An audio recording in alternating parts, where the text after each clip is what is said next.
Hey everyone, I hope you're all doing well as we head into April. I can tell you I personally am getting really excited about this better weather so we can get out and interact with folks more in a safe way. And this is our second video on the issues, and today we're discussing business.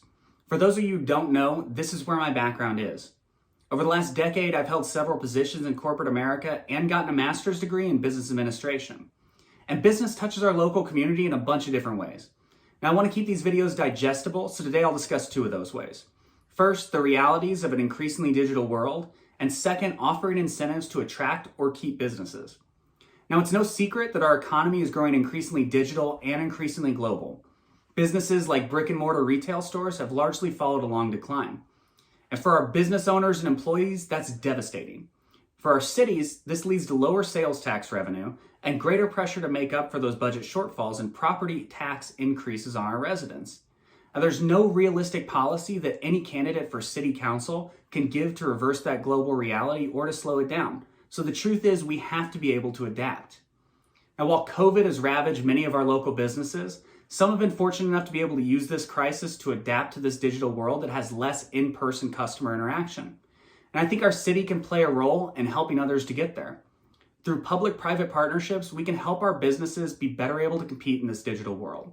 We can help provide training in e-commerce, digital advertising, web design, and social media presence. Success here means our city benefits through increased employment, sales tax revenue, and those extra dollars that are flowing into our business owners and employees being spent locally. Now, another business issue that's a big source of debate in city governments is the use of tax incentives. For those of you who aren't aware of what those are, here's the 10,000-foot view. Cities sometimes offer incentives to attract new businesses or to keep the ones they have.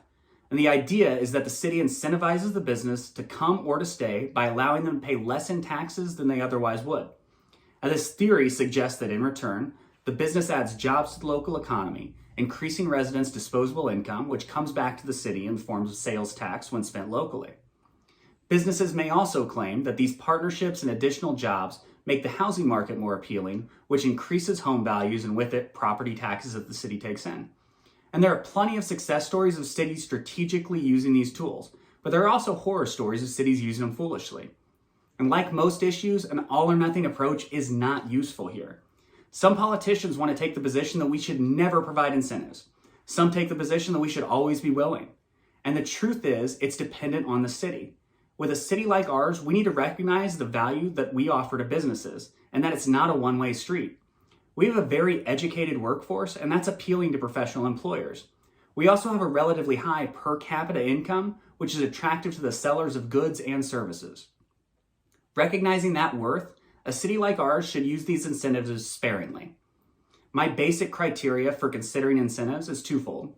First, we should only consider incentives when the deal would otherwise not get done without the use of taxpayer dollars, and it has to provide more value to our residents than it costs the city.